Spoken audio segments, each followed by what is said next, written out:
I lifted my glass the same careful way I always did at family dinners, trying not to disturb the soft rhythm of a house that had never truly felt like mine. The dining room glowed with warm chandelier light, turning the table into something that looked kinder than the people sitting around it.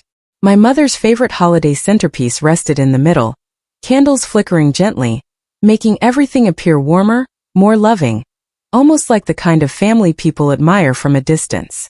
For a moment I let myself believe in that image again, the one I'd carried since childhood, the one that convinced me that if I remained quiet enough, helpful enough, useful enough, I'd eventually belong. But that moment passed the second my father spoke. "I think it's time you understood something. Nobody here needs your money. Or you."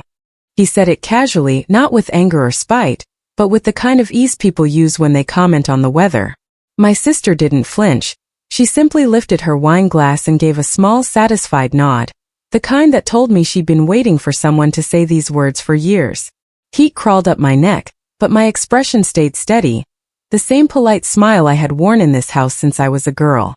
I had learned long ago that silence didn't protect me, but it made everything easier for them. My mother kept slicing the ham, acting as if nothing remarkable had been said. "You work so much anyway," she added, her voice smooth and dismissive. "It's not like you have a family of your own to think about." The knife didn't pause, and neither did her tone. For a moment the room felt hollow. Not because of what they said, but because of how simply they said it. This wasn't shock. This wasn't conflict. This was their truth, one they believed, one they expected me to accept. My phone buzzed against the table, a voicemail from work marked urgent, but I ignored it. The sound threaded itself through the moment, reminding me that there were other parts of my life waiting for me outside this home, places where my existence carried weight, value, consequence. I looked toward the empty corner where my grandmother's chair still sat, her napkin neatly folded on top, and beneath it, barely visible, the corner of an envelope with her handwriting. She had always noticed the things no one else did. Even in absence, she felt like the only honest presence at that table. My sister leaned back and said softly, almost playfully, "You take everything too seriously. No one asked you to do all the things you do." But she knew exactly what she was doing. This was a woman whose forgotten bills I'd covered, whose emergencies I'd handled, whose problems I had rescued more times than she could count. She remembered none of that now. The room's noise shifted into a low blur. Forks scraping plates, muffled laughter, the faint clink of glasses, yet none of it felt connected to me. I watched my family the way you watch strangers on a train, realizing you've been traveling with people who were never headed in your direction. The air felt different, sharper, realer. And in that shift, something inside me separated cleanly, quietly, the kind of separation that doesn't bleed at first. I placed my napkin beside my plate, slow and intentional. It was a small gesture, but the change in the room was immediate. My sister's expression tightened. My mother's hand stilled. Even my father looked up with a flicker of irritation, as if my silence had suddenly become too loud. "Come on," my sister said. "Say something. Don't just sit there." But I didn't trust my voice, not because I feared their reaction, but because the anger inside me wasn't chaotic. It was precise, cold, steady, the kind that doesn't want to be spoken, only carried. So I stood, not abruptly, not dramatically, just calmly. "I hear you," I said. My father waved his hand, impatient. "Good. Then let's move on." But I had already moved on. Not from the dinner, from them. I walked toward the hallway without raising my voice or making a scene. I didn't slam the door. I didn't rush. I simply stepped away from the table the same way I had lived in this family, quietly. Only this time the quiet wasn't submission. It was choice. It was direction. The front door opened to cold night air that hit my face sharply, the kind of air that wakes you up without asking. For a moment I saw my reflection in the glass. Tired eyes, tight shoulders. A woman who had bent herself into impossible shapes for people who believed her worth was measured in what she provided. But beneath that exhaustion, there was something I had never seen clearly before. A beginning. A boundary. A truth. And as I stepped into the night, closing the door softly behind me, I understood something I had never allowed myself to say. For the first time in my life, the silence I carried wasn't theirs. It was mine. And choosing it changed everything. The drive home felt quieter than usual, as if the city itself had stepped back and left me alone with the echo of my father's words. I kept replaying the evening in a slow loop, not the sentence itself, but the way it had slipped so easily into the conversation, how comfortably it sat in the center of that table, as if it had always belonged there. The truth was, it probably had. I grew up in a house where love wasn't offered, it was earned, and the currency was usefulness. I learned early that being needed was the closest thing I would ever get to being valued, so I shaped myself around every small crisis. When Sarah forgot her lines in the school play, it was me they pulled out of the audience to replace her, and the applause that night felt like a reward, though not for my performance, for my reliability. When bills arrived and my mother's face tightened the way it did when she was counting in her head, it was my voice on the phone with the bank, arranging extensions long before I was old enough to understand interest rates. Later, when my father claimed business had been tight, I quietly covered the shortfall, believing I was doing the right thing, believing that families helped one another, even if the help always came from the same direction. And then there were the years when Sarah's husband, Seth, drifted from job to job, their rent slipping into arrears, their cars stalling at the worst possible times. I paid for repairs, for groceries, for last-minute school supplies. Each request framed as an emergency, each repayment promise as fragile as paper left in the rain. I kept telling myself it was temporary, that things would balance eventually, that love was a cycle and mine would come back around someday. But cycles have a way of becoming straight lines when you're the only one turning. At work, my life looked steadier. I was the one people trusted with deadlines and difficult clients, the one who understood how to hold a team together when pressure climbed. I liked that version of myself, competent, steady, respected, but even there, the undertow of my personal life tugged at my ankles. When promotions passed me by, I told myself it was timing. When my manager said, "You always seem a little overextended," I nodded politely and swallowed the sting. He didn't know that I had spent the previous week driving my mother to appointments, handling Sarah's panicked late-night calls, and quietly loaning money I never asked back. He didn't know that I had built an entire parallel life dedicated to holding other people's problems together, while trying to convince myself I was fine. I never explained any of it. I simply carried it like I carried everything else. And somewhere along the line, that carrying became my identity. I didn't notice the shift. Not at first. These things rarely happen loudly. They settle in small ways, like how I stopped planning vacations because someone always needed me that weekend, or how I bought a reliable car not because I loved it, but because I never knew when I'd be driving across town to rescue someone from yet another crisis. Even my days off were built around their disasters. My life was a series of rearranged priorities, and I had convinced myself that this meant I was loved. When I finally stepped into my apartment that night, the space felt strange. It was mine, every inch paid for by my effort, not theirs, yet the version of me who had lived here until today felt blurry and tired. I set my keys on the counter and looked around, noticing how quiet the room was, how steady. No voices pulling at me, no requests waiting. Just silence. For the first time, silence didn't feel like loneliness. It felt like possibility. I slipped my coat off and reached for the envelope I had seen tucked beneath my grandmother's napkin at the dinner table. Her handwriting, soft, looping, familiar, brought something warm to my throat, something I had been trying not to feel for so long. I sat at my small dining table, opened the envelope carefully, and found a letter, a rough hand-drawn map, and a small worn ledger. Her words were written in the same gentle way she used to speak, never rushing, never sharp. She wrote about watching me grow, about noticing how early I learned to make myself useful, about seeing the patterns long before I did. She admitted she had quietly helped my parents more times than they ever acknowledged, covering bills, patching holes, smoothing tensions. I did it because I loved them, she wrote. But I also did it because I didn't know how to stop. I saw the same seed in you, and it frightened me. The ledger was filled with dates, notes, amounts, some from years before I was born, others recent enough that I recognized the months when I had struggled the most despite appearing composed. She had written everything down, not to use it against anyone, but for when the truth needs light. And then there was the map, marking a small property at the edge of town with a note beside it. For you if you ever choose yourself. I traced the lines with my finger, feeling something inside me settle. A mixture of grief and gratitude. She had known, long before I was willing to admit it, that I might one day find myself at this crossroads. She had prepared for it, not by telling me what to do, but by leaving me something solid to stand on when I finally stopped running in circles for everyone else. My phone buzzed, Sarah again, typing messages that sounded more like commands than concern. Don't overreact. Dad was honest. You're being sensitive. This is what family is. I looked at her words, then at my grandmother's careful notes, the ledger of a lifetime of burdens passed down through generations of the women who felt responsible for keeping everything afloat. And in that moment, with my grandmother's handwriting under my fingertips, I realized something that broke me open in a quiet, undeniable way. It wasn't that they didn't see my worth. It was that they only saw it when they needed something from me. And I was the one who had taught them that was enough. But it wasn't enough anymore. And for the first time in a very long time, that truth didn't scare me. It steadied me.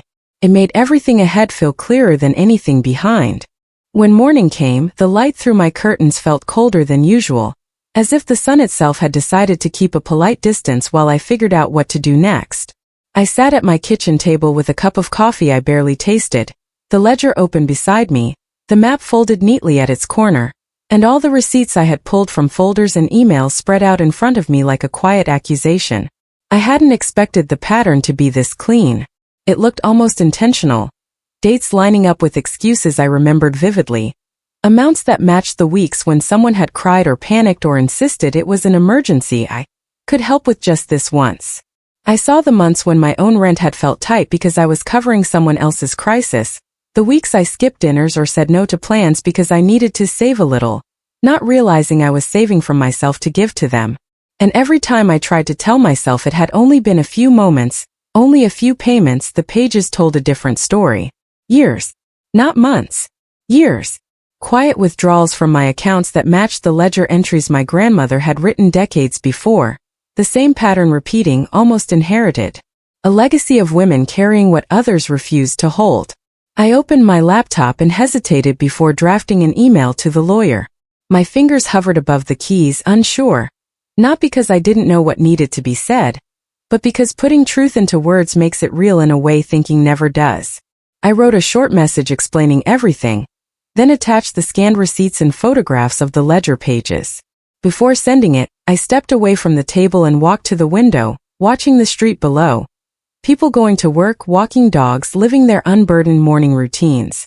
I wondered what it felt like to wake up without a heaviness that didn't belong to you.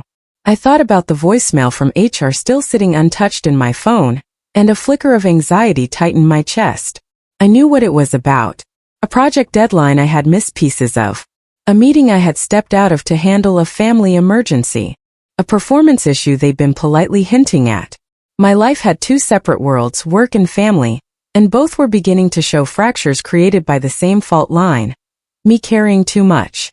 When I finally clicked send, the email went off with a soft sound, almost anticlimactic in its finality. I stood there for a moment, staring at the screen, feeling the shift inside me. Not dramatic, not explosive, just decisive, the quiet understanding that once you expose the truth, you can never unsee it. A reply came faster than I expected. The lawyer had reviewed my attachments and asked me to come in that afternoon. His message was careful but firm. This is more than familial support. Given the accounts involved, there could be legal exposure, and any payments tied through your business account increase the risk. We need to discuss next steps. My stomach dropped. I hadn't realized that routing a few transfers through my work account to save time could create something bigger than personal conflict. Suddenly, my parents weren't the only people who could pull me under. The damage could spread into my career, my one space of self-built stability. For a moment, fear tensed my entire body. But then something else rose behind it. Not courage exactly, more like resolve. The kind that forms when you're too tired to keep living the same story. I gathered the documents into a folder and headed out, the air outside crisp enough to make me breathe deeper. By the time I stepped into the lawyer's office, my hands were cold, not from the weather, but from the weight of what I carried. He read through everything with a steady, measured calm, asking questions I hadn't considered: amounts, dates, whether certain transfers had been coerced or volunteered, whether anyone else had access to my cards. And then he leaned back slightly and said something that shifted the ground. "You're not the first person I've seen in this situation." It's more common than you think for one family member to become the quiet financial backbone, especially when they're the responsible one. I exhaled slowly, surprised by the sudden sting of recognition, someone finally naming what I had never been able to say. He continued, explaining the severity of the situation, how if funds were being funneled without my full consent, or if someone had manipulated access to my accounts, it could fall under financial exploitation. And if any of the money intersected with my company accounts, even accidentally, I could face internal inquiry or penalty. It wasn't just personal now. It was structural. When I left the office, a familiar number flashed on my phone. Kelly, a former colleague and one of the few people I trusted. I almost didn't answer, but something told me to pick up. Her voice came through gentle but urgent. "I've been meaning to tell you something," she said. "I didn't want to interfere before, but last year, I noticed something odd." She explained that during a charity event connected to my father's foundation, she had seen a transaction in the donation logs, a withdrawal labeled under my grandmother's name, directed to a shell account she didn't recognize. At the time she dismissed it, assuming it was family business. But now with everything happening, she thought she should tell me. My pulse quickened. I remembered the map in the envelope, the small property marked with my grandmother's note. If she had intended something for me and someone had rerouted it, the implications reached far deeper than unpaid debts or emotional manipulation. This was inheritance. This was deception. And it was deliberate. I went home and pulled out the documents again, searching the ledger for anything that aligned with what Kelly had said. Near the back, on a page with fading ink, Grandma had scribbled something small. Transferred for safekeeping. Not to be touched. No names. No accounts. Just a whisper of a warning. I felt a chill slide through me. If my father had used her name to move money, or cover up something or divert something meant for me, then this wasn't just exploitation. This was erasure of intent, her intent. And that was something I couldn't ignore. I sat back, staring at everything spread out before me. The receipts, the notes, the ledger, the map, the voicemail from work, the unanswered texts from Sarah. It all converged into a single point. The life I had built was being pulled apart from two directions, and both were demanding something from me, loyalty on one side, accountability on the other. And for the first time, I didn't instinctively choose loyalty. Instead, I whispered to myself, "This ends now," and opened a new file on my laptop titled Complaint Draft. I typed in the first few lines, outlining dates and patterns, my fingers moving with a steadiness I didn't recognize. But when I reached the point where I needed to press save, my chest tightened. The weight of what this meant, what it would set into motion, what it would destroy, pressed down hard. I paused, closed my eyes, tried to breathe, and after a long moment, I deleted the entire text. Not because it wasn't true. Because I needed one last moment of clarity before crossing the line. My cursor hovered over the empty screen. My finger rested lightly above the keyboard. Everything in my life, the past, the harm, the patterns, the truth, hung in that tiny breathless pause. And for the first time, hesitation didn't feel like weakness. It felt like the last inhale before a very different kind of exhale. The days that followed carried a strange heaviness, the kind that settles on your shoulders before you even get out of bed. I moved through my routines almost mechanically, but everything I touched felt slightly off balance, like the center of gravity in my life had shifted without warning. I kept the ledger on my kitchen counter not to revisit constantly, but because putting it away felt like pretending things were normal again, and I no longer had the energy for that kind of denial. I met the lawyer once more, handed over a complete set of documents, and left his office with the uneasy clarity that I had taken the first real step into a situation that might unravel everything I thought I was holding together. But what I didn't expect was how quickly the emotional weight of that decision would start eroding the composure I tried so hard to maintain. On the third evening, Sarah called, not to apologize, but with that familiar tremor of panic in her voice. Something about overdue rent, something about an eviction notice, something about Seth losing hours at work. Before I could even respond, she slipped into the pattern we both knew too well. "Can you help? Just until we get through this. I promise we'll pay you back this time." The words hit the same soft, bruised spot inside me they always did. I could hear children in the background, her voice cracking, her breath uneven. For a moment, the ledger on my counter and the lawyer's warnings dissolved into the background, replaced by the image of her two kids, The fear in her voice, the memory of how many nights I'd soothed her through crises she swore she would never repeat. Old instincts surged. I told her I'd come by. Driving to her apartment felt like moving backward in time. Every streetlight illuminated a piece of the version of me I had spent years building. Responsible, dependable, the fixer who arrives just in time. When she opened the door, her eyes were swollen, her hands unsteady, and guilt washed through me so quickly I could feel my resolve thinning. She explained the situation in a rush. Seth had fallen behind again, the landlord had threatened action, the kids didn't know, and she didn't know what else to do. I should have questioned the gaps in her story. I should have remembered the pattern. Instead, I saw my sister the way I had been trained to see her. Someone who needed me, someone who would fall apart without me, someone whose pain felt like a quiet obligation attached to my name. She cried, apologized, promised repayment, promised change. And although I knew better, I transferred the money. Not a large sum, just enough to stabilize things. But the moment the confirmation screen flashed on my phone, a deep familiar ache settled beneath my ribs. I had done it again, just like every time before. I'd abandoned myself at the exact moment I promised to stand still. The drive back home felt longer than usual, each turn a small accusation. When I walked into my apartment, the silence hit harder than it had in days. I sat down at the table, staring at the ledger as if Grandma's handwriting might somehow scold me. Instead, it felt like the pages were simply holding a mirror up to me, reflecting a version of myself I didn't want to see.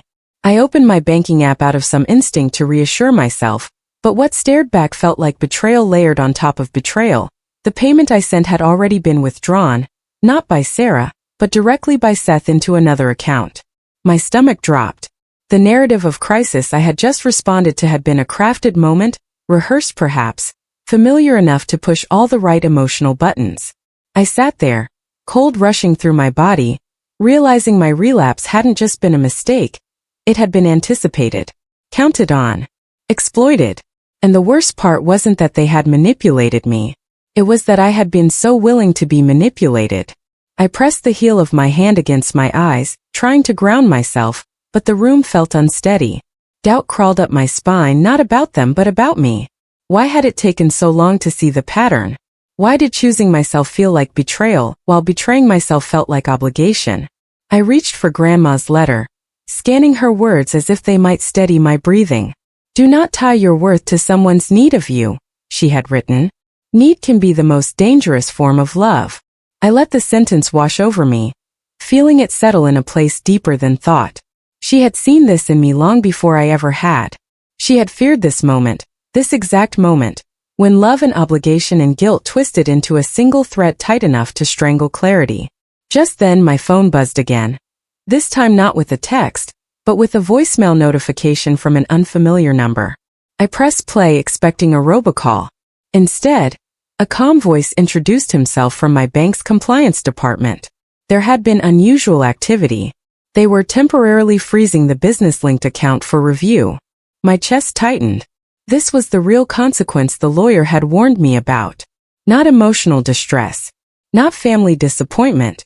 Real, tangible jeopardy. Work. Income. Stability. My life beyond them. I replayed the message twice, my breath thinning each time. This wasn't about a single transfer. It was about a trail of financial decisions that might now be interpreted as negligence, or worse, misconduct. I set my phone down slowly, the weight of everything pressing in from every direction. The relapse, the manipulation, the legal risk, the account freeze, the sudden clarity that every part of my life was being pulled toward a breaking point. And for the first time in years, the fear didn't make me want to run back to them for comfort. It made me realize that the cost of staying in their orbit was becoming greater than the cost of leaving it. The spiral wasn't just happening around me. I had been part of it. And now, finally, I could feel myself reaching the moment when falling was no longer an accident, but a choice to stop holding on to the wrong things.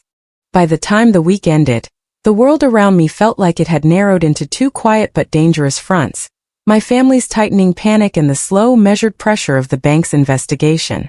Every morning I woke up with the same hollow sense that something was shifting beneath my feet, something irreversible. The business-linked account remained frozen. HR had scheduled a meeting to clarify financial irregularities. And Sarah now alternated between sending frantic apologies and furious complaints that she couldn't access anything, and this was ruining her life. Their panic rose exactly as mine steadied. It was strange, almost unsettling, to feel calm while everything burned, but perhaps that's what happens when you've carried chaos for so long that letting go of it feels like peace.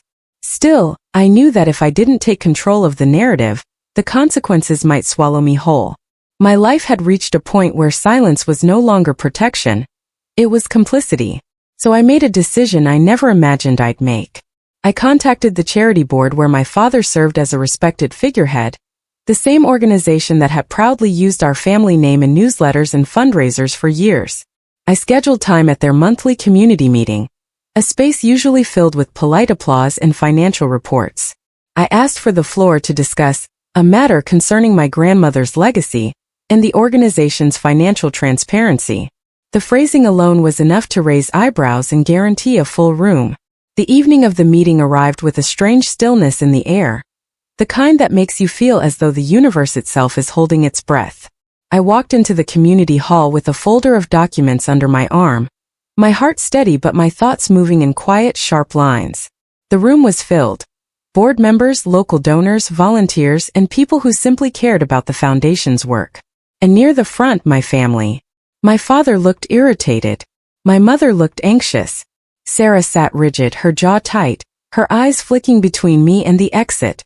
Seth leaned back in his chair like nothing happening concerned him at all. For a brief moment, I wondered if I had become the villain in their story. But then I remembered that villains often appear only when someone refuses to remain a victim. When my turn came, I stepped to the small podium, feeling the wooden edge beneath my fingertips. I didn't raise my voice. I didn't dramatize my posture. I simply opened the folder and began with the truth. I spoke about the ledger my grandmother left behind, the pattern of funds she had quietly covered, the property she intended for me.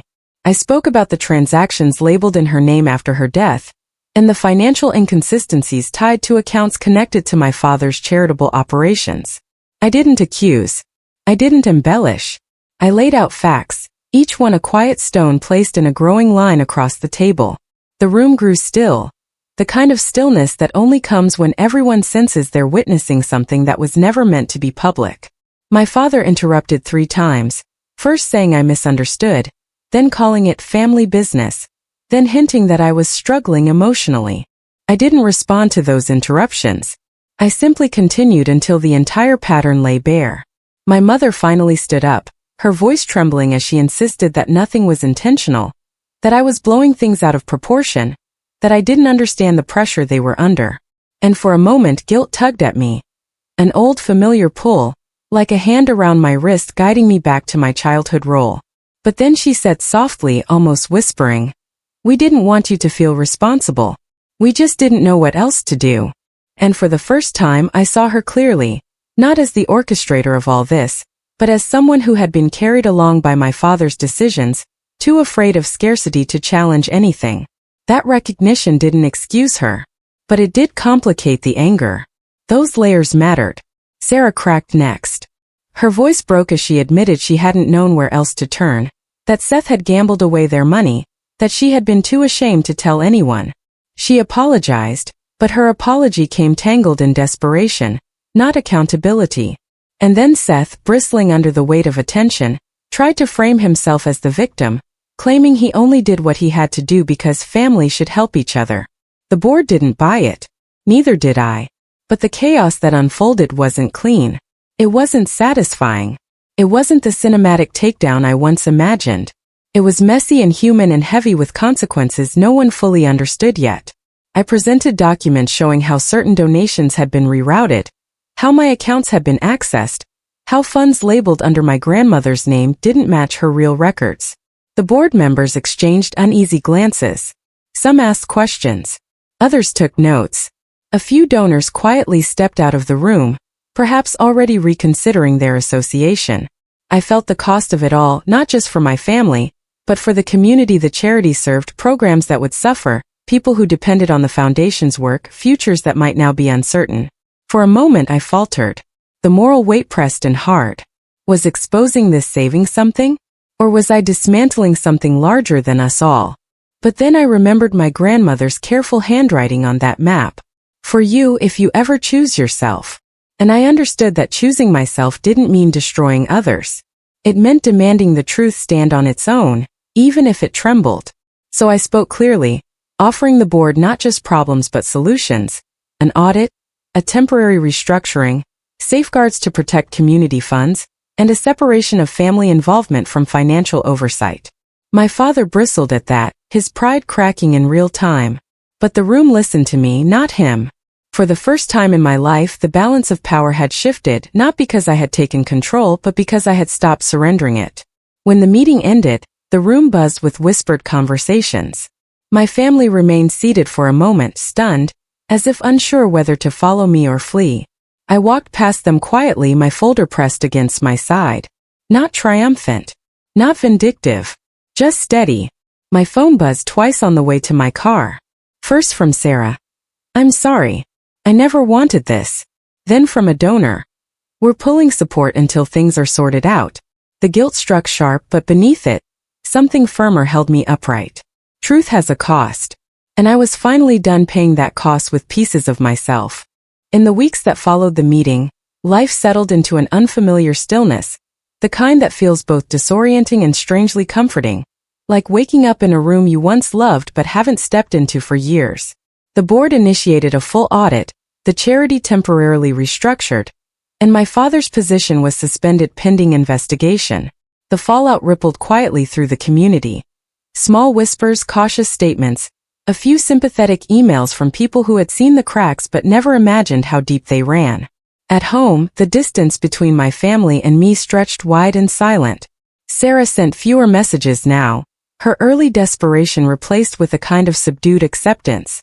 My mother reached out once, a long email filled with half-explanations and soft apologies that circled around responsibility without quite touching it. My father didn't contact me at all, which somehow felt less like punishment and more like confirmation of the truth I'd known for years. I had never been much more than an extension of his expectations. And Seth, unsurprisingly, said nothing. Meanwhile, my own world shifted in smaller, steadier ways. HR completed their review, and after several tense conversations and a mountain of documentation from my lawyer, they found no fault on my part, only irregularities created by external access to my accounts. They issued a formal note clearing my name. My business-linked account was unfrozen. The weight I had carried for weeks, heavy and unpredictable as storm weather, finally began to lift. I found myself breathing differently, slower, deeper, with a sense of space in my lungs I hadn't realized was missing. Even my apartment looked different to me. The same furniture, the same floors, the same quiet, but everything felt cleaner, as if the air had thinned enough for me to see the outline of the life I could build rather than the one I'd been maintaining out of obligation. One Saturday morning, after nearly a month of silence, I drove out to the edge of town with the map my grandmother had drawn. The air was cool, and the early sunlight filtered through bare branches in thin, gentle lines. The property was exactly as she had described it in her letter, small, unassuming, almost forgettable from the outside. But standing before it, I felt something warm stir beneath the surface of my ribs. A different kind of inheritance. Not money, not land, not obligation. A place she had kept hidden for me, not to trap me, but to free me. The building itself was in decent shape, the paint a little faded, the windows dusty, but the structure solid. There was enough space for a small studio, an office, or even a quiet second home if I ever needed one. I stood there for a long time, imagining her here years before, deciding quietly, carefully, that one day I might need a place where no one else's needs reached me. Behind the building was a small garden plot, overgrown and uneven, with patches of earth that had once held vegetables or flowers. The soil felt soft under my shoes, familiar in a way I couldn't explain. I found a packet of bulbs in the shed, old, probably expired, but intact. I knelt, digging my hands into the ground, feeling the dirt crumble between my fingers, cool and alive. For the first time in months, maybe years, I felt still. Not stuck still. Present. I reached into my pocket for the letter, folded it once more, and slipped it beneath a layer of soil before placing the first bulb on top. It wasn't symbolic. It was grounding. A way of giving her words a place to become something living, something rooted. As I covered the bulb and the letter with earth, the The breath I released felt heavier than I expected. Almost like grief but softer, like gratitude finally let out from a place that had been locked tight for too long. I sat back on my heels and watched the quiet yard around me. No voices, no demands, no emergencies. Just wind, earth, and the gentle hum of a life that no longer revolved around rescuing anyone. I realized in that moment that revenge hadn't been the point. Exposure, accountability, truth, those were necessary. But the real turning point had been choosing to step away, to place the boundary where it should have been years ago, to let consequences fall where they belonged. The glow wasn't triumph. It was clarity. The understanding that peace isn't something handed to you. It's something you create when you stop negotiating your worth. As I stood to leave, brushing dirt from my hands, I felt a quiet steadiness settle through me. The kind that comes when your life finally stops spinning around someone else's gravity. On the drive back, the town looked different. Less like a place filled with memories I had to carry, and more like a landscape I could move through freely. I parked in front of my apartment, climbed the stairs, and opened my door to a space that looked exactly the same but felt entirely new. I made tea, sat by the window, not in melancholy but in ease, and watched the light shift across the room. For once, I wasn't running from crises or stitching wounds or covering bills. I was simply here in my own life without apology. And as I sat there, I understood something my grandmother must have known all along. Healing isn't loud. It's not fireworks or dramatic revelations. It's quieter, slower. It's planting something small in a patch of soil and trusting it to grow. It's choosing peace even when chaos feels familiar. It's walking away without slamming the door because the decision itself is louder than any sound you could make. And as the late afternoon light stretched across my living room, I let myself breathe into that truth. I had not set my world on fire.